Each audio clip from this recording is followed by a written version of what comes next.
some people might say that The 7-Year Itch is dated, but it starts with a land acknowledgement. Well, sort of. I've seen more movies directed by Billy Wilder than by anybody else, and if there's one thing I can tell you, it's that you should not watch a Billy Wilder movie if it's in color. There's a few exceptions, I guess. I have a soft spot for The Private Life of Sherlock Holmes, lesser-known Billy Wilder movie, a later Billy Wilder movie with some lovely music by Miklos Rozsa in it. The music came first, actually, then the movie. Irma la Douce is all right, too, but these are nothing compared to the classics like The Apartment, Double Indemnity, the sequel, Triple Indemnity, Sunset Boulevard. I could go on and on. I don't know exactly what went wrong with the color movies. Some of them were made before some of these black and white hits, so it wasn't just a timing thing. He wasn't just getting old. Maybe the color is a hint that Wilder had less control over the production. Maybe it just triggered some kind of stubbornness in him. Either way, this movie, The 7-Year Itch, well, it's a Billy Wilder movie in color, and I put off watching it for a long, long time, partly because I, too, am afraid of color films, but also because despite being one of Marilyn Monroe's most iconic roles, this movie is really not well reviewed at all. Actually, when I was in college, the film came up randomly in one of my courses, and my professor said offhand, a disgusting movie. I think that put me off of it a little bit, but here we are. These days, curiosity is in charge, so let's figure out if this movie has any traces of the Billy Wilder charm, the Lubitsch touch, or if it's disgustingly dated and regressive, best left behind in 1955. I'm going to start with the first part first. Well, maybe a few sentences about the plot first, because this movie is set in New York City in the summer. And hey, look, it's New York City in the summer, right here and now, at least where I am.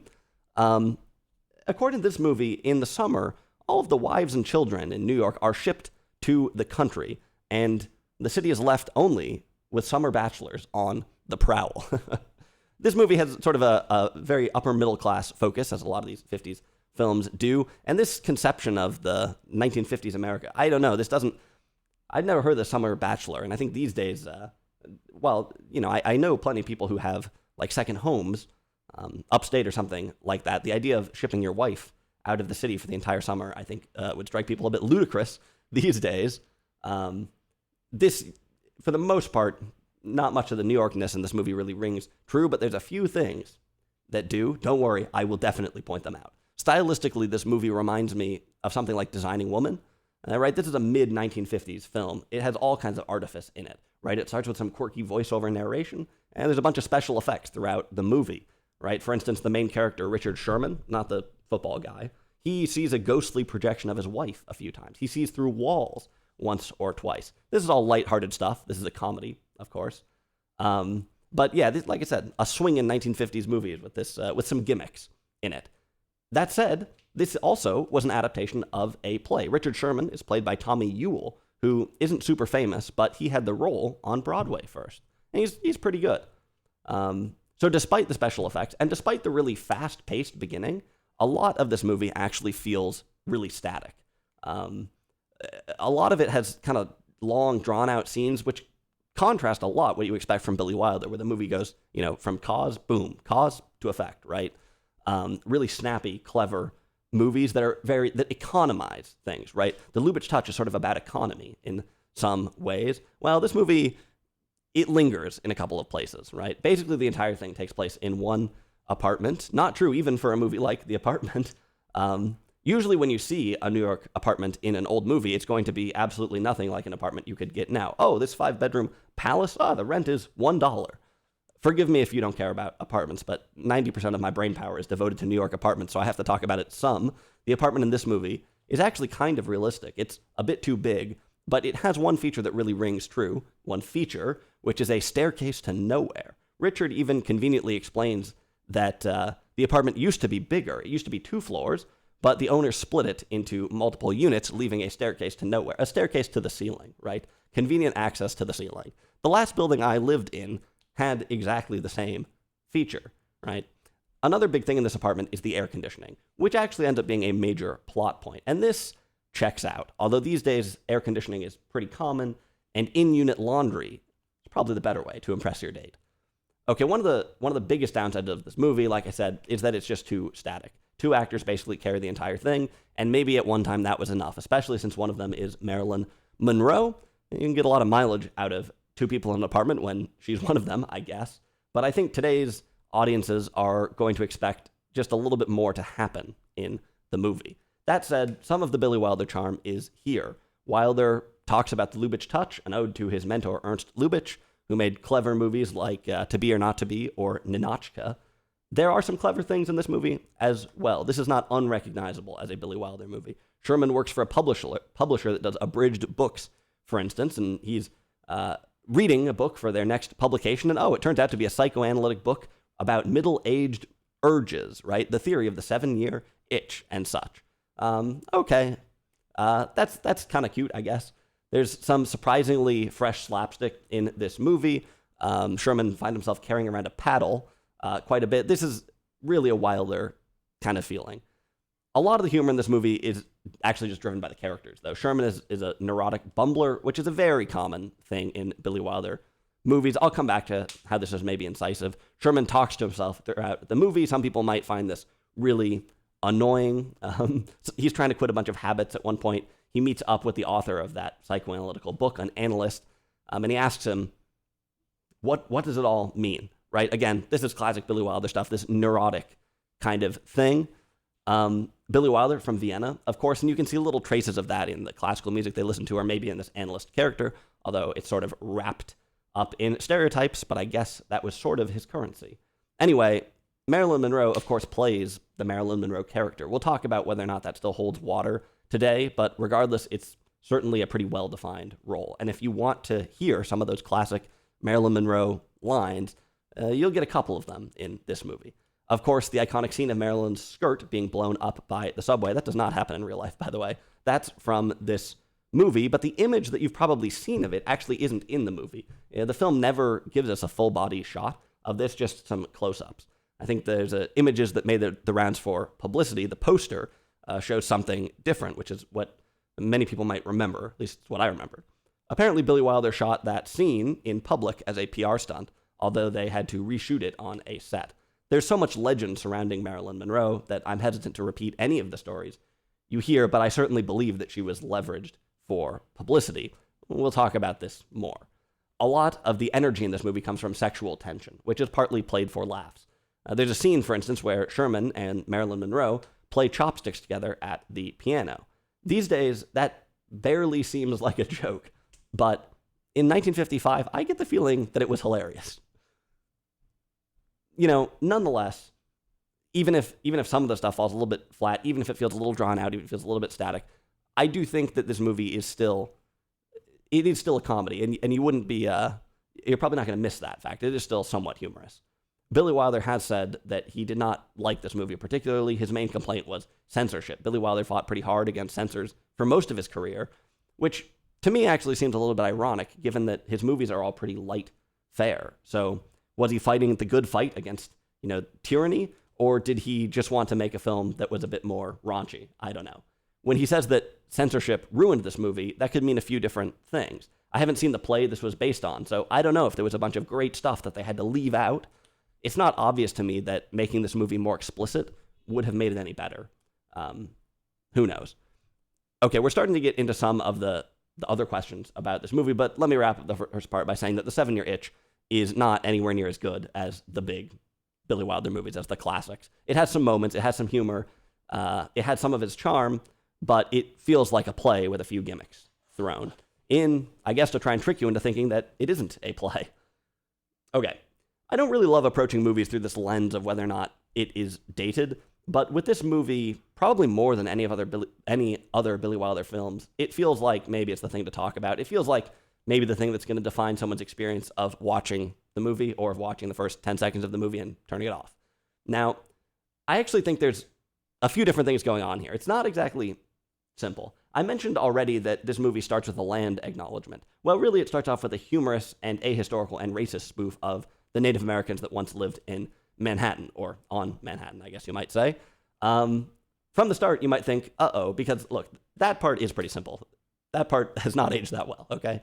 But then the movie launches into a coy description of how when the women leave Manhattan for the summer, all of the men immediately cheat on them, which is going to be a main theme of this movie, infidelity. And here, I think things are maybe a little bit more complicated.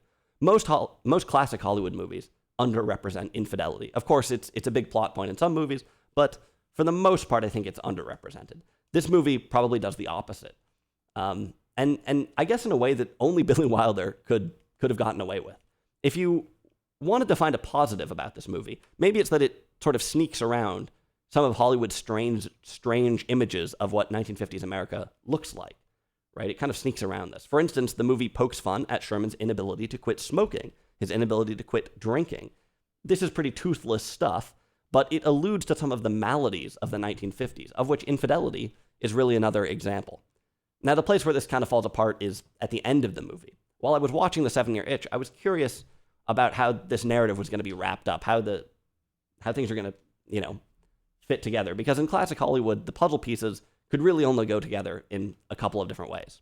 Actually, that's very similar to a real puzzle. That's not a great metaphor, but you know what I mean. You're watching these movies, and you kind of know that the production code has walled off certain things, and just the mainstream American sensibilities have walled off a lot of possibilities. There's only a few ways that things can be resolved, and sometimes you're in the middle of the movie and you think, I don't really see how things are gonna turn out in a way that's gonna please everybody. This movie, similar thing, right? As you're watching it, you probably know that Sherman is going to return to his wife. Oh, it was all just a big misunderstanding, right?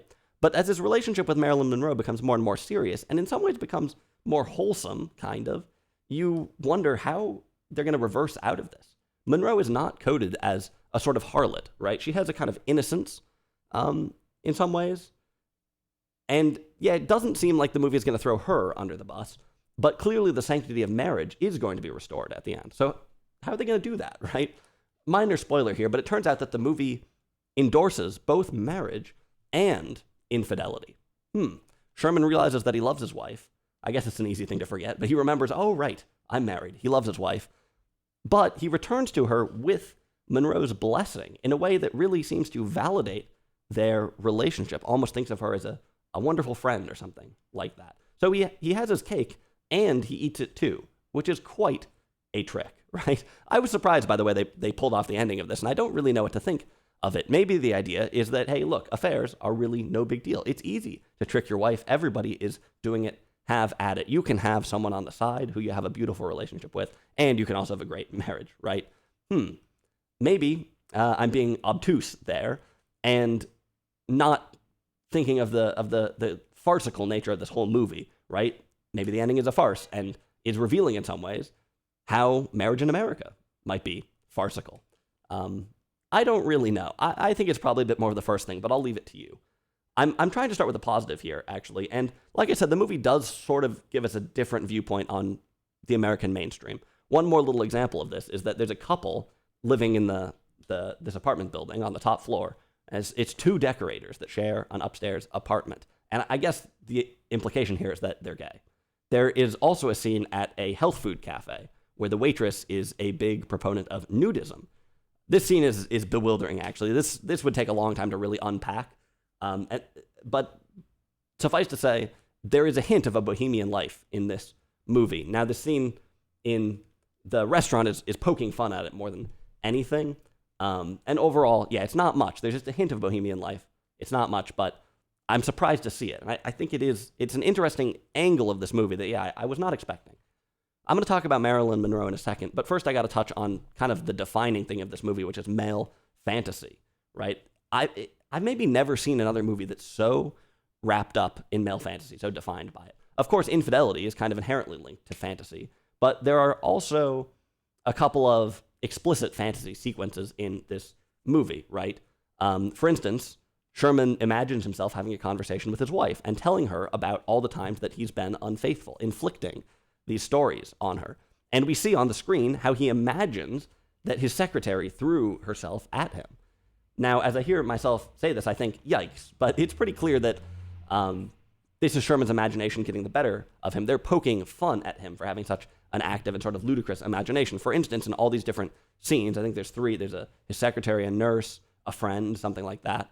The women all say exactly the same lines, right? So it's pretty clear that this is not real, but there's different ways to think about this, right? Is this a satire about the male fantasy? To some degree, surely it is poking fun at Sherman's imagination sort of running away with him. So is it a satire of the male fantasy, or is it just male fantasy? I mean, do we really have to see this thing 3 times? Like, we kind of get the idea, right? I don't know. Quite a few movies pose this question, actually, right? It is not uncommon for Hollywood to be wrapped up in the male fantasy. It's perhaps more rare for that not to happen. But yeah, I'll leave it to you exactly what you think about this movie. I think that probably it's a little bit more of the second category, a little bit more of the fantasy, a little bit less of the satire, but who knows? Okay, to some degree, Marilyn Monroe is an extension of this fantasy thing, right? You know what her character is called in this movie? The Girl, right? She doesn't have a name. In some ways, that kind of says it all. On the other hand, Marilyn Monroe was a complicated figure. I don't have time, I guess, to get way down the rabbit hole here, but I'll say that part of the Marilyn Monroe character is at least the occasional hint of self-awareness. I can be smart when it's important, but most of the time men don't like it. That's a line from Gentlemen Prefer Blondes, with a lot of backspin on it. Most of the time men don't like it. Interesting. Monroe's character here is more toothless. I'll leave it to you to figure out what to make of her in general, right? Was she exploited into selling herself as a stereotype, or was she the one dealing the cards? Did she have the last laugh? Well, I don't think so. But was she living the dream? She was married to Joe DiMaggio at the time, and apparently had to cover up the bruises from that with makeup, right? Marilyn Monroe fought through a ton of battles, representing some kind of glamour. I don't know. Complicated figure.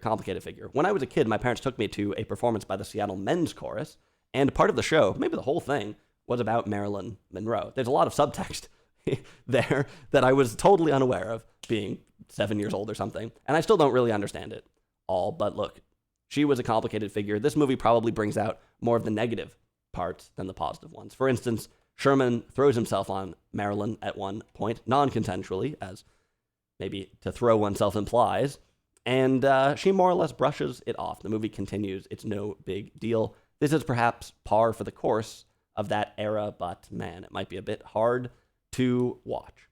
That's most of what I have to say here. There's a lot more to be made out of this movie, some things that could be read much more closely, but my interest kind of runs out here. The 7-Year Itch is definitely not one of Wilder's finest movies. I don't know if I would call it disgusting, but it's kind of weird. It's unbalanced, and it's sort of part of some unseemly currents that run through American history and Hollywood.